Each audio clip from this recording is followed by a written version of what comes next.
Yes, make some noise for John Leguizamo. Yes. Representation matters. We're telling our stories through comics.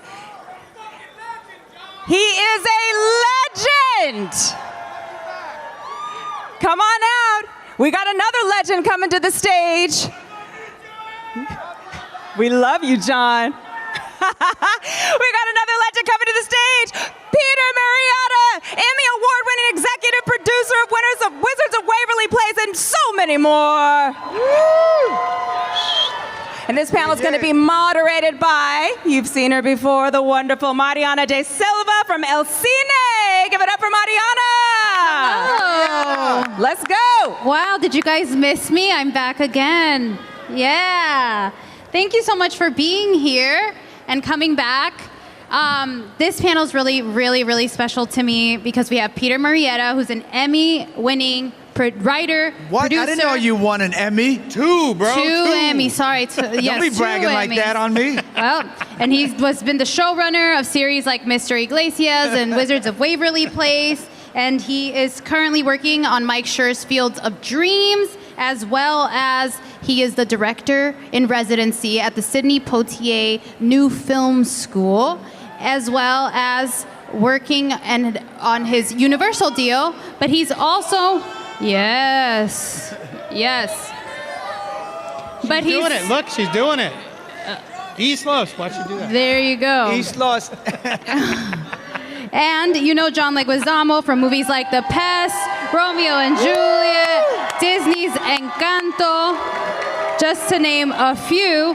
But both of these men sitting up here have comics that they have written. So we have the PhenomX new series by John Leguizamo, as well as Rafael Garcia Henchman by Peter Murrieta. So one of the things I most admire about these guys is that they're both creators. They have worked in film, television, they've released books, one-man shows. I want to ask you guys, what made you want to get into the medium of graphic novels? You want me to go first? Yeah, go ahead, Peter, go ahead, please Peter. go first. I feel like I've spent 20 years doing television, pitching television, been really lucky to work in it and make some awesome shows.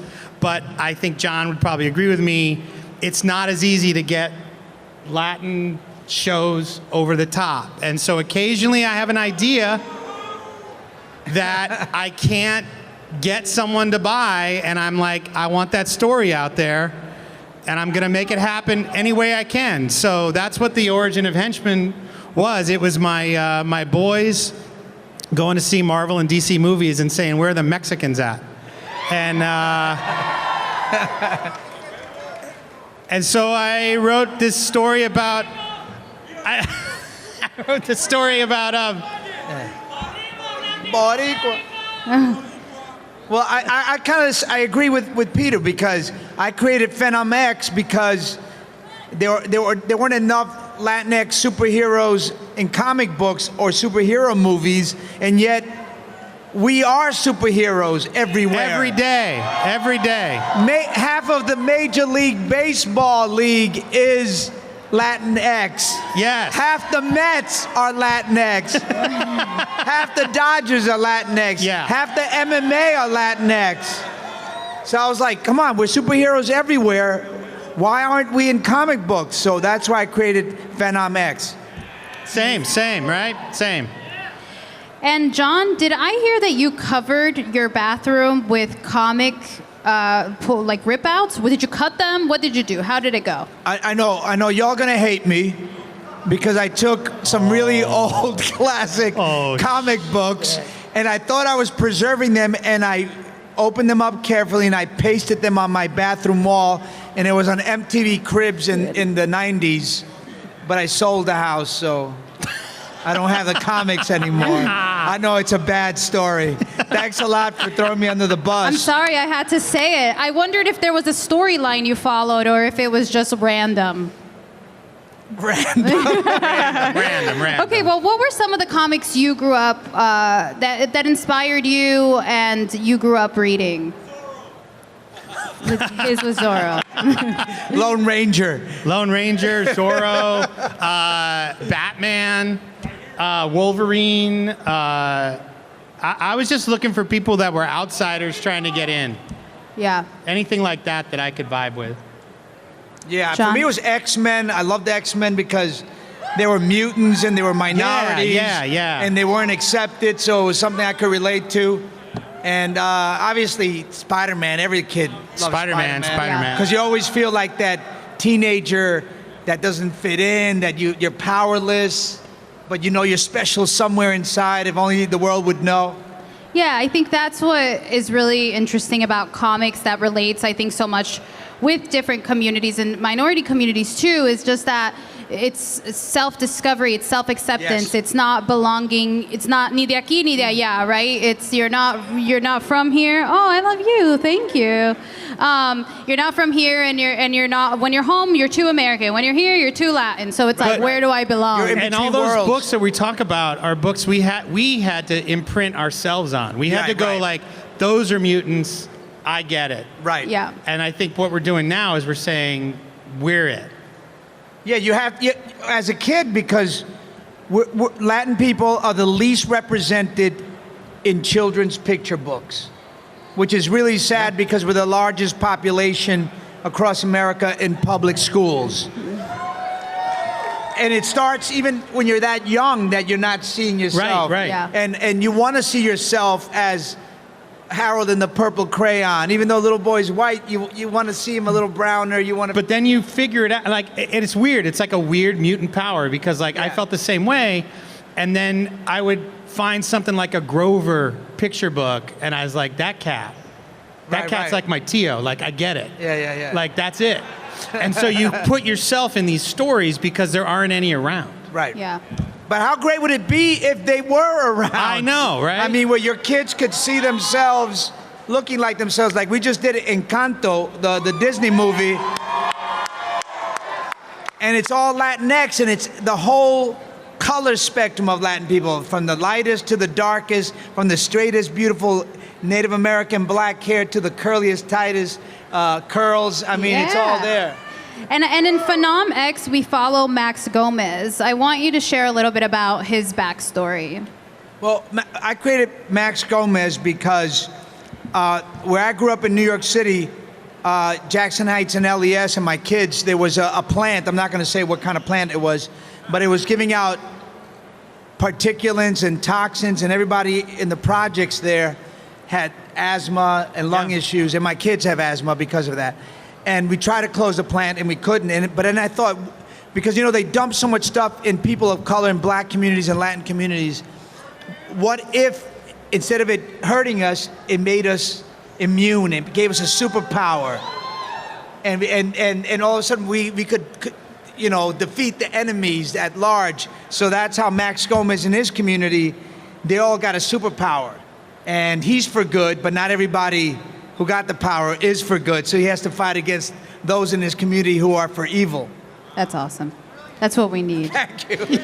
And then in Rafael Garcia, Henchman, he's a new kind of hero. Can you tell us about him? Sure. He's a hero with a dad bod. Yes. First of all, Dad bods are hot. he likes him some beer. He likes him some beer. Rafael does. He likes Modelo time. He's into it. Dad bod superpower. And like a lot of us, like my family, like people that work in our business, like he works for a supervillain. Like, right? Like I've worked for Murdoch. I've worked for Fox. But I'm not bad. And Raphael's not bad either, but he struggles with that. Like he's got to pay rent. He's got to do his thing. But he slowly rises up in this organization and realizes what bullshit it is. And then he takes matters into his own hands. So he starts off as a lackey and he becomes a hero. That's Raphael. That's so interesting because PhenomX, Max Gomez, he's a brown man, and he's profiled wrongly and imprisoned, and now he has to prove his innocence, and the government taps him and trains him, and if he fights the enemies that the government wants, Then they'll let him off. Yes. See, and that's a bad organization. Exactly. Exactly. Thank you, Peter, for understanding. I always say that LA Comic-Con is a creator con. A lot of you here want to get your own stories out, and we really want to encourage that because I think that's how change happens, is by you guys owning your own stories and following that gut instinct to tell them. I wanted to hear some advice that you might have for somebody who wants to write their own comic or how to start. Well, I mean, look at all you out there. You love comic books. I bet you everybody's got a story. I've always feel like everybody I meet has a great story. And some people tell it through music. Some people tell it through art. Some people just tell it through talking to friends. Talking to friends or just having a life that is worth living. Like, right? That's some of the great stories. I will say this, I don't let anybody stop you, ever. Yeah. Because, like I told you, I pitched Rafael Garcia to 7 networks. They said no. I made a comic book. I pitched a 1-hour last year drama show about my ancestor, Joaquin Murrieta. Everybody went, no. Nah, that doesn't sound very uplifting, said the people I pitched it to. And I said, well, to me it's uplifting because he kicked your ass. So I wrote a novel, and the novel came out in October. Don't let people tell you no, ever. Right. Don't. Yeah. And that's what we always say in El Cine. It's important that you guys take the power for yourselves, that you, even if you are posting your things online now with the internet, you can really get your things there. If you do have stories, please send them to El Cine, at Somos El Cine on Instagram. We're always ready to share. If you guys do want to buy PhenomX or Rafael Garcia Henchman, you can come to our booth 548 in the hall. And I think the book's there too. I think the novel's Blood there and too. Gold is the... Can I say one more thing too please. about getting your stories out there? Yeah. Don't be afraid to have it be bad at the start. That's a great point. Yeah, don't be afraid to fail, because you can't succeed if you don't fail. I failed 1,000,000 times before I succeeded once, every single time. Every single time. Yeah. Don't keep it in a closet. Don't keep it in your heart. Get it out there. Let it breathe, and then the next one's better. Good point. Well, we're going to open it up to some audience questions. So if you have some questions, raise your hand, and there will be someone with a mic coming by. Are they here? Here? Oh, yeah. Sorry, there's somebody coming, you guys. Where's the old school Phil Donahue? Oh, there's somebody with the mic here. There he is. Everybody give him a hand. There he goes. There goes the mic right there. Encourage him. So let's start over here in the front, if we can. Oh, thank you. Oh, hi. Hi. When are we going to have superheroines? Women. Women are the biggest population. Yes. And Latinas will be the largest, 2/3 of the population in this country in 2060. Yes. So where are our women characters? Sure, I'll tell you where they are. In Rafa, there's a woman who's his boss at this organization, and she seems at the beginning to just be a middle manager. And the two of them take control of it, and they take over the whole organization, and she's been running it in secret the whole time. She's a badass.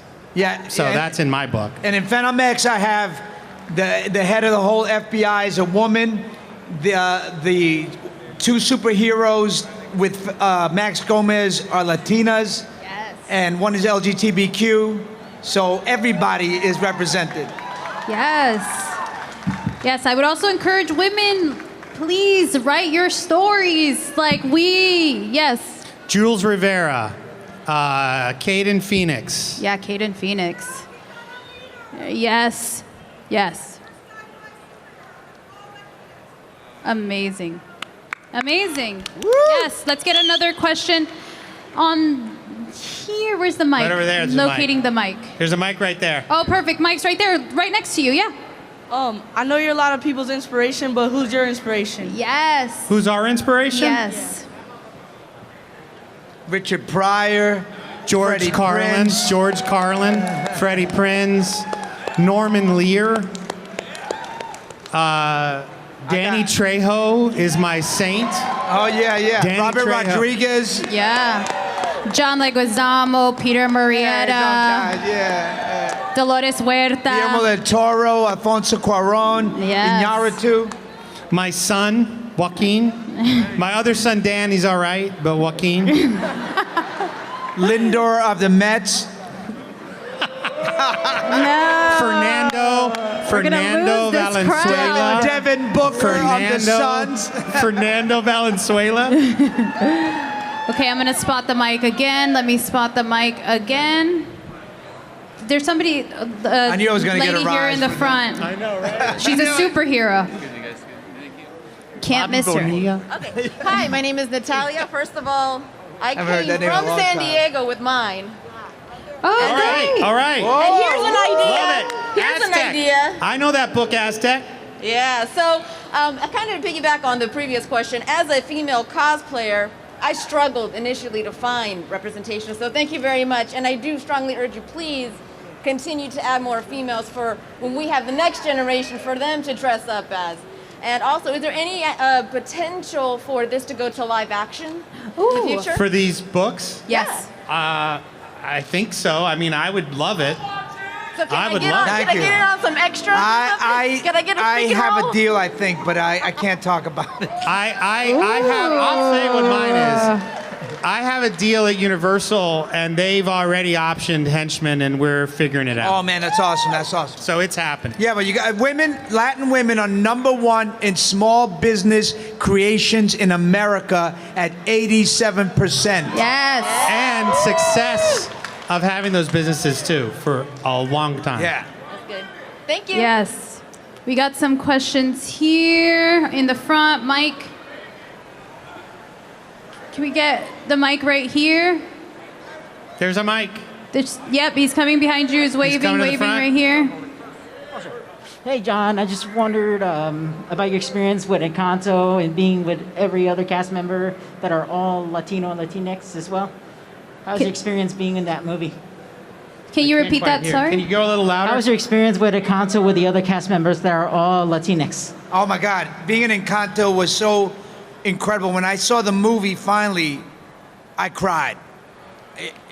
Yeah. I know a lot of Latin men saw the movie Yeah. and cried. Yeah. I know a lot of Latin women saw the movie and cried because you see yourself finally represented and you go, why couldn't this have been here all along? Why couldn't know. my people have been represented? We're beautiful. We got so much to offer, so much to say. And somebody finally was recognizing us. So when you see that movie, you see yourself and you see your family and you see your aunt and your uncle and you go, yeah, we're great. Finally, you know? We belong. Yeah. Yeah. We're enough. We belong. We belong here. Yes. Mike. And Mike's right here. Encanto's #1 in America. What's up, Mike? #1 movie. So, you know, we sell and people want to see themselves. Hey, can you shout, Mike? Can you shout? Hey, John. All right. Mike's right there. He's Oh, been Mike. saying Mike's right here, and it's Mike. here. Okay, Mike. Mike with a mic. So just go ask your question. Oh. I don't know what's going on. Hold on. There is a mic feel like over I'm on here, over acid. there, back there. No, his name's Mike. You got to have Hawkeye His name view is over Mike, here, back there. and he's got a mic. And then we'll go Hey, to John. Mike. Over here, John. Sorry. Hey, John. Well, I don't have a question. I just want to say thank you because a few years back, up in Boyle Heights, you did a movie, and my grandpa, he lived on that block, and he got a scene, and he still talks about it. He's 93, and he still talks about you, man. That's Thank you, called inclusion. What did he say? He said his uncle was we were shooting somewhere in his neighborhood and we put his uncle in the movie. That's great. And that's how it starts. Latin people producing, directing, writing, and then we bring everybody in. I want to see, That's the right. 2020 census said that we Latinx are 20% of the population. I want to see 20% of the movies in Hollywood be Latinx. I want 20% of the crew to be Latinx. I want 20% of the TV shows, executives. 20% of the actors. Yeah. Absolutely. Because Okay, then we keep that let's door get a open. girl in here just for a second, okay? Let's have her in the front right here. A non-binary too? Yes, please. For sure. Okay, so I wanted to ask My child Dan. My child Dan. Sorry, I wanted to see how both of you have promoted somebody who has been Latino or been a Latina. Oh. For sure. Peter. I got lists, but let me give you two great ones. There was a guy who was a cameraman who, his name is Victor Gonzalez. He was a cameraman. And I said, I think that guy could be a director. And he started directing a show I did called Wizards of Waverly Place. Oh, he wow. ended up directing 50 episodes of Wizards of Waverly Place. He now directs primetime sitcoms. He is a baller, and it took somebody saying, you come here. Right, you come right. here. Right? I think there was a moment where he was directing with me in Los Angeles. Selena was on the set. We had Shakira as a guest star. Shakira walked over. We had our writing staff and my director, Victor, and Shakira said, I haven't seen this many brown people when I've ever come to LA to work.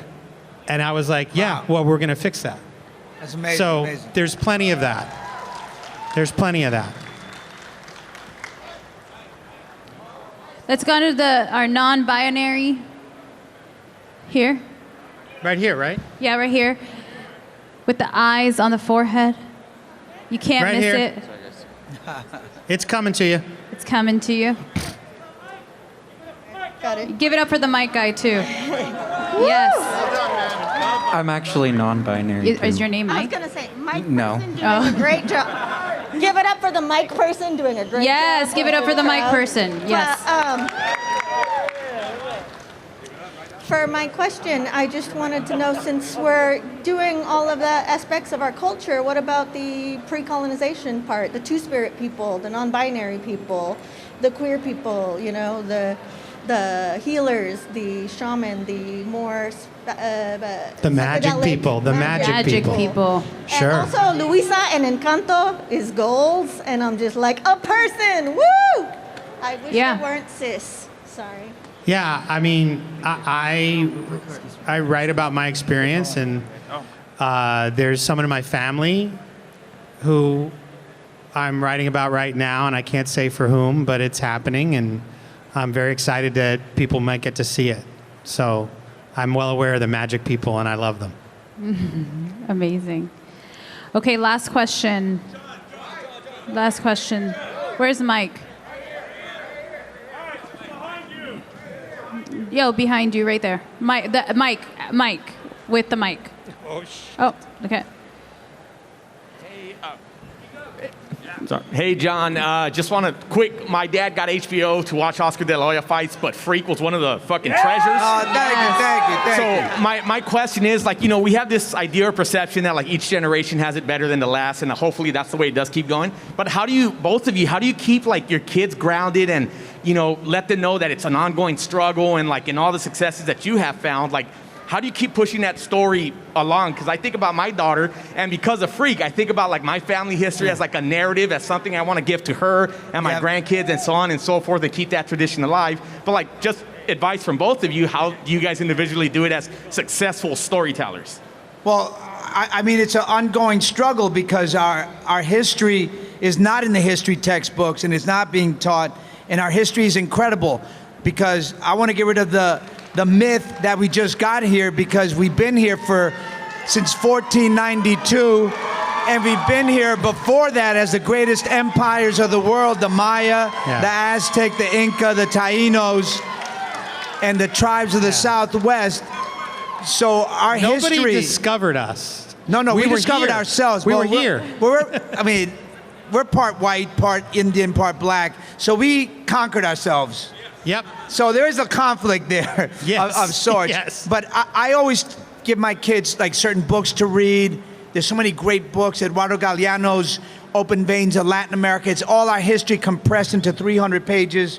1491 and 1493 by Charles Mann is such a powerful book about our empires and then the destruction of our empires, because we're the only culture in the world that had its language, religion, and culture destroyed. And yet, look at us, we're still here thriving.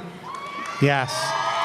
I want to say, and I love that I'm talking about Dan, because you asked me about keeping our children grounded, right?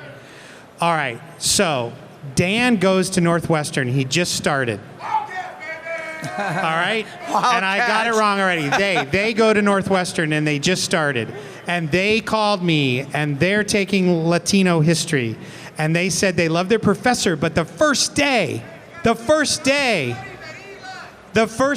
they said, we started talking about Cortez and the expedition. And my freshman wrote a tenured professor an email and said, no, you have to start with the culture. Right. And the professor wrote my freshman back and said, you're right, I'm changing it. Yeah. So that's right. Dan. And that's what we got to do. We got to keep pushing, we got to keep asking, and we got to keep demanding.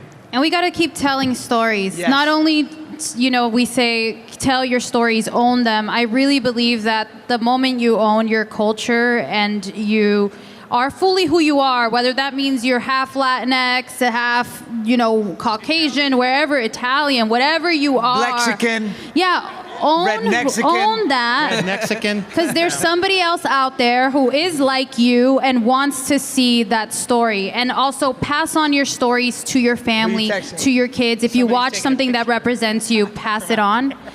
We're going to wrap up, but I just want to say thank you guys for coming. Come see us at the El Cine booth in 548. Join our community. Thank you very, very much. Thank you. This is John Glover, and you are watching Fandom Spotlight. Be sure to like, share, and subscribe. Lionel Luther recommends it. Have some fun. Follow your fandom.